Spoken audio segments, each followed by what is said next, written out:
Bom dia, pessoal! Na videoaula de hoje, vamos falar um pouco sobre os componentes físicos do computador. Basicamente, falamos que um computador é dividido em duas partes. A parte física, definida como hardware, e a parte lógica, definida como software. A parte física desperta o sentido do tato, ou seja, tudo aquilo que compõe o computador e que pode ser tocado. Por exemplo, mouse, teclado, gabinete, monitor, HD, enfim, dentre outros. A parte lógica desperta o sentido da visão, ou seja, consigo ver, mas não consigo tocar. Por exemplo, sistema operacional, drivers e todos os programas. Para explicar o funcionamento básico do computador, vamos falar sobre as funções básicas de alguns componentes que ficam dentro do gabinete, apresentando o gabinete. Basicamente, ele tem a função de abrigar os componentes físicos do computador. A fonte de alimentação. Basicamente, ela fornece energia para todos os componentes. A placa-mãe, que tem por função básica conectar todos os componentes do computador. O HD, basicamente, ele armazena todos os arquivos, programas, pastas e etc. É definido como memória não volátil, ou seja, quando o computador é desligado, tudo que está gravado permanece gravado. A unidade de medida é o byte.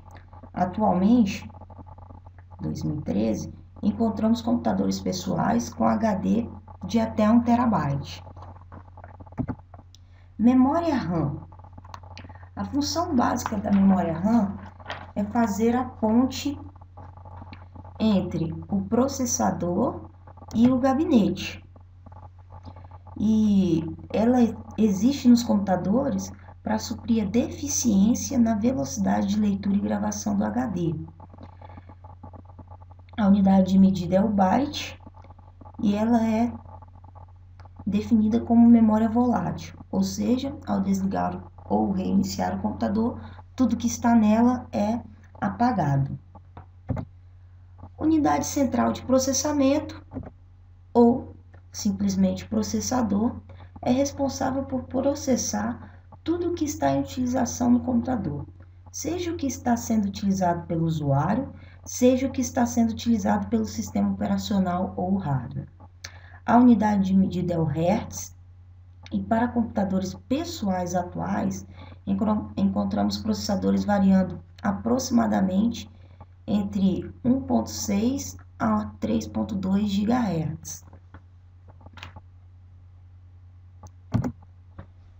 Aqui nessa figura, nós vemos como todos os componentes se conectam à placa-mãe.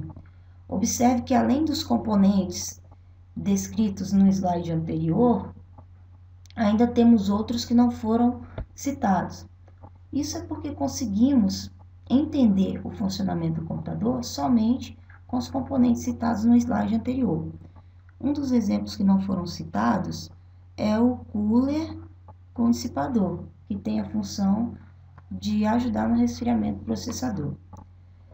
Essa figura, à direita, apresenta como tudo se encaixa no gabinete. Pois bem, mas como basicamente um computador funciona? Bom, como falamos anteriormente, tudo que temos no nosso computador está armazenado no HD. Logo podemos fazer uma analogia entre o HD e um grande armário, onde as gavetas são as pastas e os nossos arquivos, os papéis, que são guardados nessas gavetas. Quando estamos editando um arquivo, o mesmo, que provavelmente estaria no HD, é carregado para a memória RAM e em seguida o processador busca os dados necessários na memória RAM para processar. Por isso, o tempo todo tem essa troca entre memória RAM e processador e entre memória RAM e o HD. Algumas observações. A quantidade de memória RAM existentes nos computadores tende a ser muito menor do que a quantidade de HD.